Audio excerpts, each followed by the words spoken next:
Alright, so in today's video, I just did this screen recording of my art process. No fancy talking heads or illustration scenes for now because it takes a lot of time. And this art piece actually took me 5 days to finish with a 9 to 5 job. So no time for, video editing and all.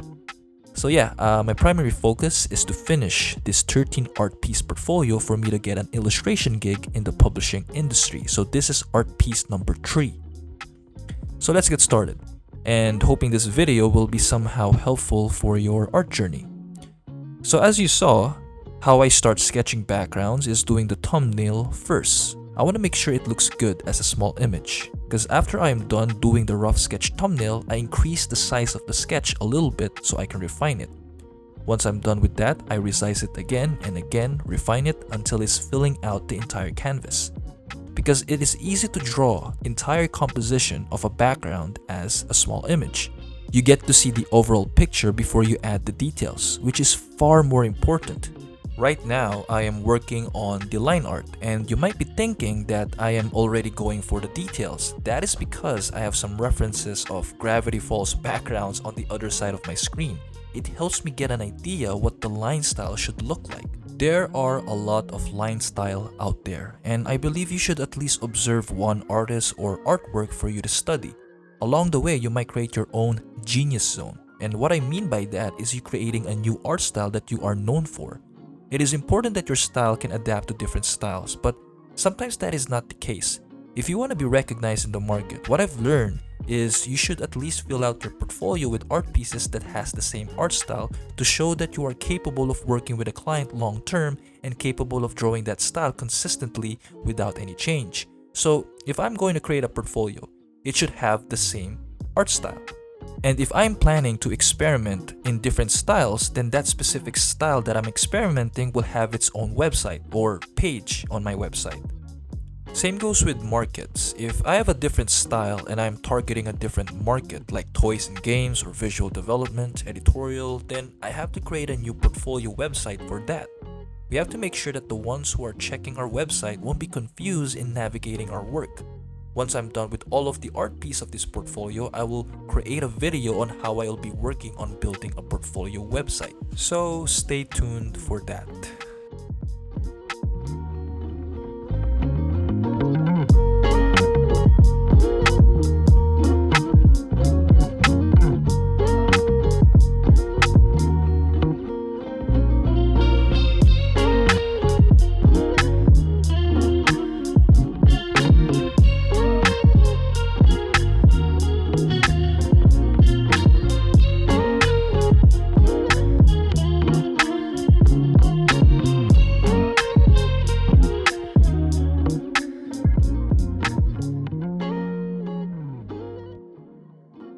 As you can see, the line art of the subjects that is clearly far away from the camera are thinner. Why? So we can give that illusion of distant. And making the lines thinner is a good method, but that is not the only method that we can use to give that distant feeling. It can be the amount of details of that drawing.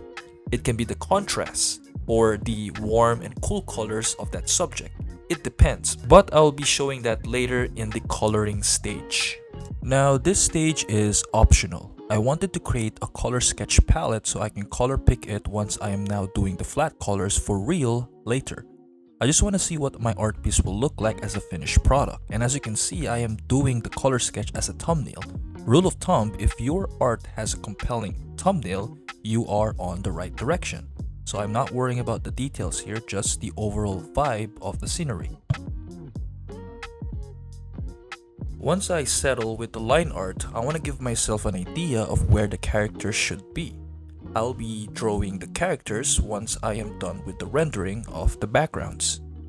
We are now at the next stage, which will be the flat colors. So I asked myself, what is the original color of this subject without the influence of shadows, light, and ambience? It is also a good reminder to have your references on the side. Like in my case, I have references of cartoon and real forest backgrounds. So I will have an idea what the color should be and maintaining a bit of accuracy in real life. To have that familiar element for our viewers.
Next stage will be the ambiance. So ask yourself, what is the overall color of the scene if the light source is absent? So I pick a cooler color because the light source, which is obviously the sun, is considered as a warm color. So I chose purple to oppose that. It makes your artwork dynamic if you know where to put the cool side and the warm side. As you can see, I am masking the ambiance, so it'll be more easier to manipulate because sometimes we can change our minds along the way, and instead of manually choosing the same color palette to fix it, I will just use the black and white color to do the adjustments. So I've already started with the shadows, and sometimes I use one color and just set it to multiply mode. That's it. The color palette I choose most of the time for my shadows is usually in the purple and red spectrum. It depends. Right now, I am figuring out which one's better. Remember, sometimes you have to decide yourself which one will satisfy your tastes when it comes to colors.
I use a lot of layers and I always name majority of them because it is easier for me to do some changes. This method definitely works well if you are working in a team.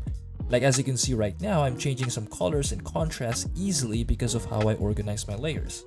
Yet again, everyone works in different ways. So I'm now adding the direct light, and I always use linear dodge mode for my lighting. It just gives that perfect brightness that I'm looking for. It is always satisfying using the soft brush and just light the scene up casually. Since I'm kinda satisfied with the foreground, I am now at my mid-ground group layer and repeating the same process, which is starting with the ambience, then shadows, then lighting, etc. That is the framework I always follow, and it has helped me navigate my art process easily. It guides me to stay on track.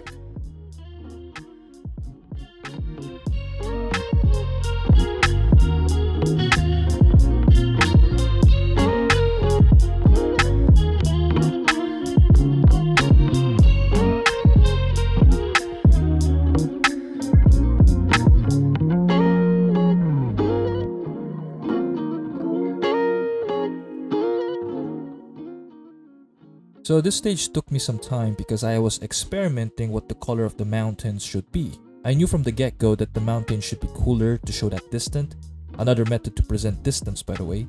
So since the mountains are far, I don't need to follow the framework of doing the shadows, ambience, and lighting. No, I can just go straight with the rendering, which is just painting over it manually. Alright, so we are now at the rendering stage. So I created a new layer above all my group layers, and I will just paint over it with some details or anything to make this piece look more interesting. This is my favorite part because I already set the foundation of the entire mood of this art piece. Like the lines are in place, the colors have been decided, the ambience, shadows, and lights are in harmony. Nothing more to do but just add fun patterns or details.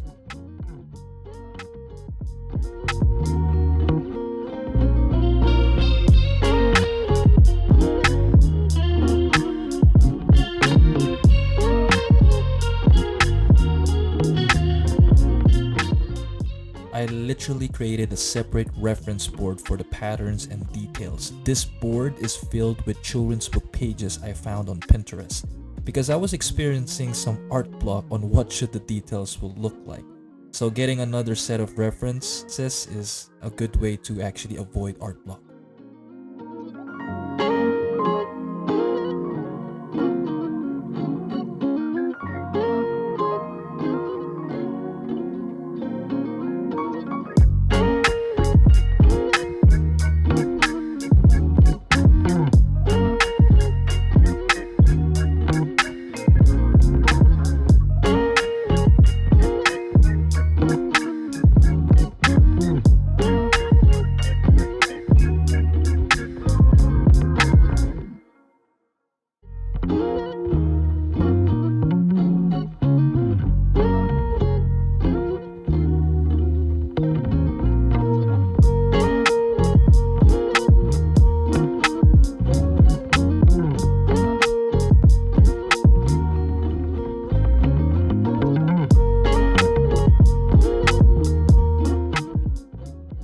Okay, that is it for this video. I didn't record the part where I added the characters. It took me all night to draw the characters. I had to make sure the characters are consistent and similar to the design I did from the previous video.